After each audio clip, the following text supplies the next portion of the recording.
Hello and welcome back to another video. Today in this video, I'm back. First and foremost, I am back. My goal here is going to try to upload a weekly video for now, and I might expand that on to making further videos throughout the summer. So, I just got back from my camp that I was just at. This is the one Sunday night where I'm at home, and then tomorrow I leave again for basically a week. So tonight I'm just going to be recapping what I read in 2 Corinthians 8. So just take a second here, pause the video, and go and read 2 Corinthians 8, and this will make more sense. Okay, so now I suppose you've paused the video. If you did not, I encourage you to read it later. But the main points that I was getting from 2 Corinthians 8 was the church in Macedonia had great affliction, but they gave generously. They were poor, but they gave and gave and gave generously. And later in this chapter it says, Christ became poor. Let me read it here. It says right here. Oh, it left right when I needed it. It says right here, for you know the grace of our Lord Jesus Christ, that though he was rich, yet for your sake he became poor, so that you by his poverty might become rich. So I feel like the church in Macedonia was kind of living out Christ's example. Okay, my next point is they gave beyond their means. They gave so much more.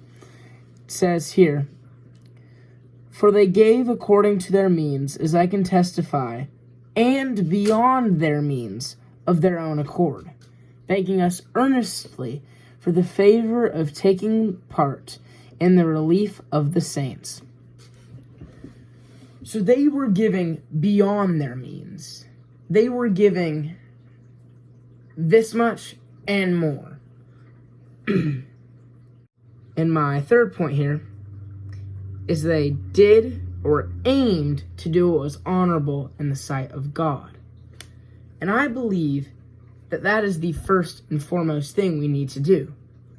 Worship God and do what is honorable in the sight of God. But it said they also strove to do what is honorable in the sight of man. And by that, I don't think it means compromise yourself. For example, nowadays there is people who support all these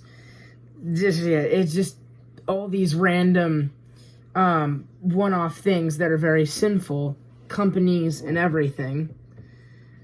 But it says also man. I feel like that means more be honoring and loving to your fellow man, but it doesn't mean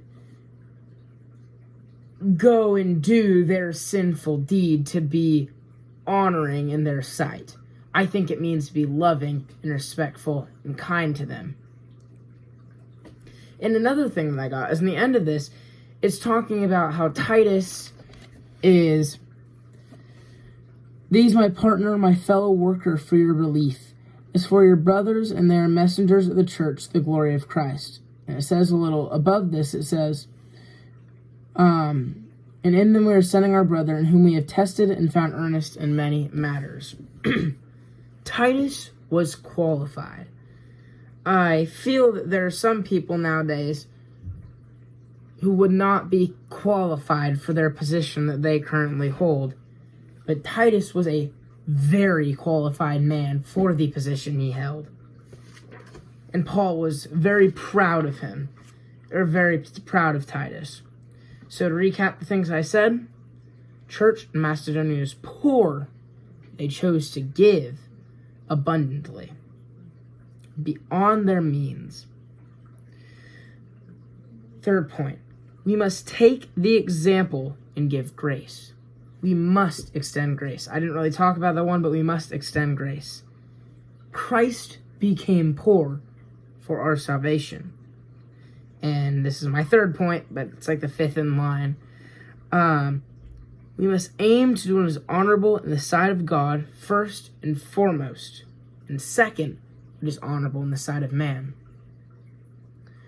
I thank you so much for watching. I appreciate you watching this video, and I'll see you in the next one. Bye.